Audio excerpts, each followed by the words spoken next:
Tɛnɛnkunda minnu sigilen bɛ faaba kɔnɔ yan nɔ ayiwa n'o olu ka fara ɲɔgɔn kan jɛkulu ye ARVT ani RGCT ye ayiwa olu kɔni jɛra ni k'u bolo fara ɲɔgɔn kan ni ka birina kelen ta ayiwa ni ka festival belebeleba labɛn ni ka taa yira k'a fɔ ko Masina n'a lamini kɛrɛnkɛrɛnnenya la Tɛnɛnkuka den fɛn fɛn bɛ diɲɛ fantan ani naani bɛɛ lajɛlen la ayiwa k'u kana jɛ ka birina kelen ta ka jɛ ka bɛn kuma fɔ olu bɛ se ka don da kelen fɛ cogo min na ka bɔ da kelen fɛ ha ka ja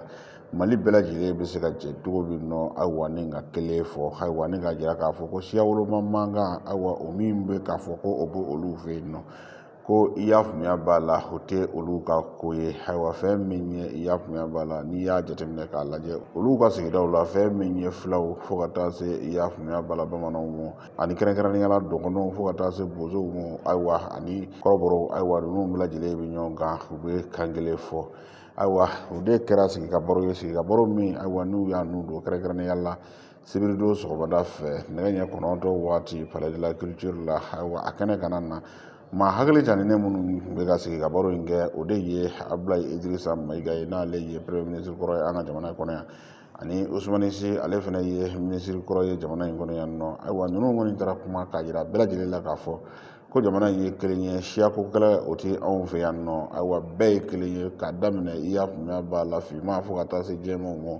maa o maa de bɛ kɛ e de ye maliden ye ko bɛɛ ye kelen ye wa k'a jira bɛɛ lajɛlen la k'a fɔ ko bɛɛ kan ka i y'a faamuya b'a la Mali ayiwa ni ka o bila sanfɛla la Ibrahima Timbo ale ye fɛn min ye i y'a faamuya b'a la ko labɛnbaw ayiwa olu ka kunnafoniso maa ye ayiwa ale ye ɲɛfɔli k'an ye miirina min nana ni festival in ye a kun ye fɛn min ye a ye da don o la k'o walawala an ye.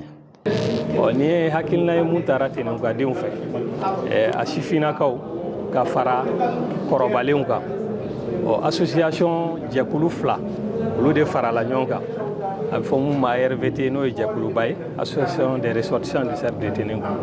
ani sifinnakaw ka regroupement mun bɛ yen n'a bɛ fɔ o ma RGCT regroupement des jeunes du cercle de Tɛnɛnkuka olu de farala ɲɔgɔn kan k'u bolo di ɲɔgɔn kɛ ka se ka nin festival in n'an bɛ se k'a fɔ seko ni dɔnko waleyali tako fɔlɔ ka se k'o waleya n'o ye première édition ye a ka kan hakilijigi ka kɛ k'a fɔ ni festival ko fɔra mɔgɔ caman hakili bɛ taa ɲɛnajɛ fanfɛla de fɛ an y'a yira k'a fɔ festival ko t'o dɔrɔn ye ka kan an ka hakilijigi kɛ anw yɛrɛ ka taabolow la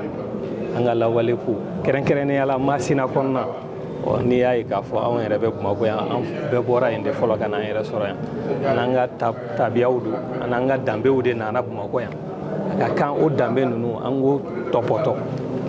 denmisɛnnin minnu fana n'olu Ala y'a kɛ olu woloyɔrɔ kɛra Bamakɔ ye olu fana k'a dɔn k'a fɔ u balimaw bɔra yɔrɔ min u ka taabolo ye mun ye u ka taasira ye mun ye u ka danbe ye mun ye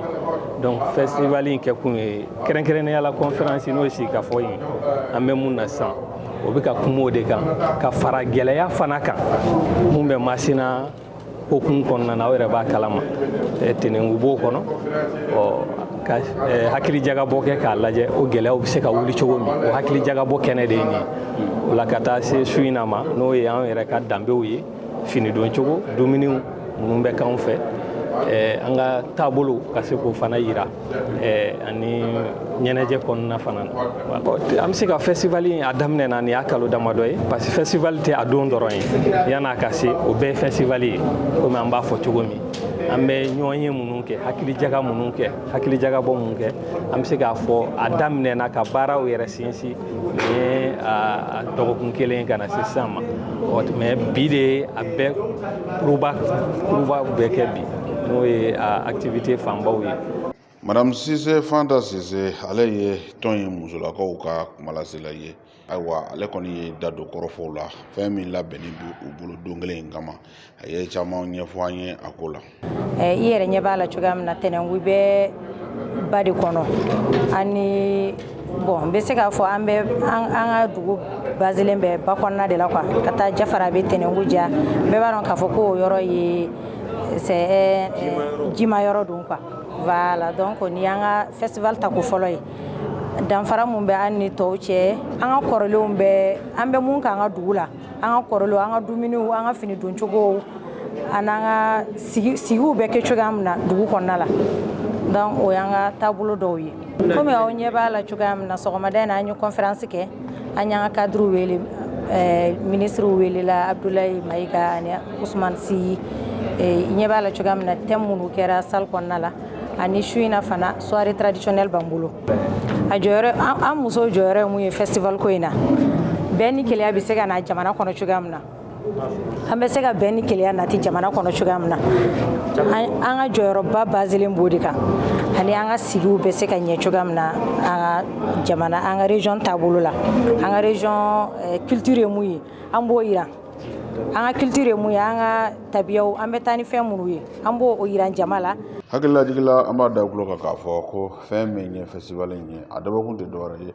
bɛn ani gɛlɛya badenya sinjiya bɛ se ka sabati cogo min nɔ jamanadenw ni ɲɔgɔn cɛ kɛrɛnkɛrɛnnenya la tɛnɛnguwadenw fo ka taa se Masina a n'a lamini bɛɛ lajɛlen ni ɲɔgɔn cɛ o don kelen la surɔfanatɔw dulen kɔfɛ fɛn min ye u ye u bila u ka laadalafɛnw na fɛn min ye i y'a faamuya b'a la tɛnɛnkura lamini ayiwa u bɛ fini minnu don ayiwa u y'o olu jira fo tɛmɛnen ka bɔ yen nɔ fɛn min ye i y'a faamuya b'a la dumuni minnu bɛ yen n'u bɛ olu dun u ye caman jira olu la nin bɛɛ lajɛlen kɔfɛ